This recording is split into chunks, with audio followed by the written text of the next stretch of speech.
সালাদ পড়তে পারবেন না, সালাদ করতে পারবেন না, এটা তো সোজা বিষয় না, এটা অনেক কঠিন জিনিস। আপনাদের জন্য আমাদের জন্য সহজ হলো সালাদ। কারণ এখানের মধ্যে আপনি মাছের দামে শসা পাইবেন, শাকের দামে মাংস পাইবেন। আর যদি সালাতে যান সেখানে এসব পাইবেন না, এসব ভাউতামি, এসব 2 নম্বরই এখানে পাবেন না। নামাজ পড়লে আপনার কি কি উপকার, আর সালাত করলে, সালাত প্রতিষ্ঠা করলে কি কি ক্ষতি, এই বিষয়টা নিয়ে আমি আলোচনা করতেছি একটু। এর মূল কারণ হইল সালাতের উপকার, নামাজের ক্ষতি, অথবা নামাজের ক্ষতি, নামাজের উপকার, সালাতের ক্ষতি।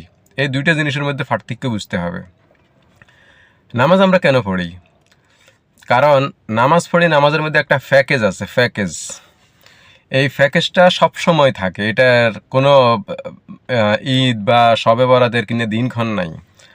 নামাজ পড়লে আপনি সবসময় মনে করেন একটা অফারের মধ্যে থাকবেন, সবসময় অফারটা লুফে নিতে পারবেন। 99%, কখনো 100%, 200% পর্যন্ত অফার থাকে। সেটা কি? হাদিস জড়িত যে নামাজ, সেই নামাজের মধ্যে আপনি যদি দৈনিক 5 বার নামাজ পড়েন তো 7 খুন মাফ। আপনি খুন করেছেন তাতে কি হয়েছে? ব্যাপার না। 5 বার নামাজ পড়ছেন, 5 বার যে সোয়াব পাইছেন, ওই 2-4টা খুন, এটা কোনো ব্যাপার না। আপনি নামাজ পড়ছেন, বস, ওকে, কোনো সমস্যা নাই, এবার যা খুশি করেন। সার্টিফিকেট তো আমরাই দিচ্ছি, সার্টিফিকেট তো ওলামারা দিচ্ছে। ওলামারা বলতে আউলাদে রসুলরা। তো যেখানে আউলাদে রসুলরা সার্টিফিকেট দিয়ে দেবে, সেখানে আপনি কিসের ভয়? আউলাদে রসুল মানিয়ে তো নবীর অবর্তমানে তারা রসুল, তারা অবর্তমানে নবীর অবর্তমানে তারা নবী।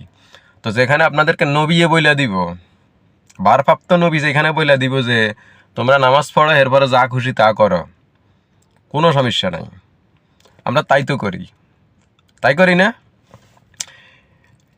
কিছুক্ষণ আমরা ওয়াজ শুনি, দিনের কথা শুনি, আর কিছুক্ষণ পরে একজনরে নটটুকি কইয়া গালি দিই, কাউরে এই সেই বইলা গালি দিই। কি বলি? এক ভদ্রলোকের সাথে আধা ঘন্টা ওয়াজ করলাম, ওয়াজ করার পর অনেক ভুল আমার উনি ধরলো। ওয়াজটা শেষ না হইতে হইতে উনি ওই কথার মধ্যে বইলা পড়ছে, আচ্ছা আমি কিভাবে কথাটা উচ্চারণ করি। একটা পতিতা মহিলাকে যেভাবে আমাদের দেশে বিভিন্ন ভাষায় উপস্থাপন করা হয় আর কি, এইটাই আমি খুঁজি, খারাপ একটা ভাষায়। আরেকটা লোকের কাছে সে 100 টাকা পাইবে।